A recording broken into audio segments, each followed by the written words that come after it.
তো দিল্লির বোম ব্লাস্টের পিছনে দেখা যাচ্ছে আবার সেই পাকিস্তানের কিছু জানোয়ারের হাত।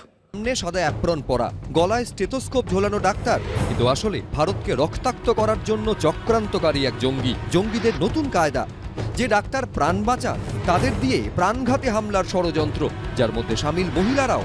জঙ্গিদের ভাষায় জেনানা জেহাদি। এখন কি ভারতেও অ্যাক্টিভ এই নেটওয়ার্ক?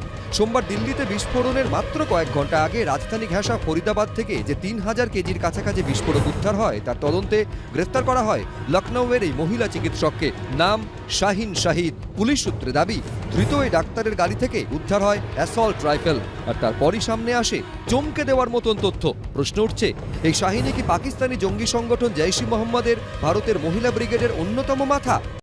নাও এবার এই ঘটনা নিয়ে যদি কোনো রাজনৈতিক পার্টি রাজনীতি করে, তাহলে ভাববেন যে সেই পার্টিরই কিন্তু প্ল্যান করা এই ঘটনাটা। ভোটের কাছে এরকম একটা ঘটনা ঘটাবে এবং পাকিস্তানের জঙ্গি বা পাকিস্তানের জঙ্গিদের নামে বা ওদের মধ্যে থেকে কিছু লোকজনকে লাগিয়ে এবং তারপর সেটা নিয়ে রাজনীতির খেলা খেলবে, যা আমরা দেশবাসীকে বাঁচিয়েছি। এবং পিছনের যেসব ঘটনা, সুরুচিকর ঘটনা, সেসবগুলো সব ভুলিয়ে দেবে। দেখবেন এটা নিয়ে কেউ যেন কোনো রাজনৈতিক দল কোনো রাজনীতি না খেলে।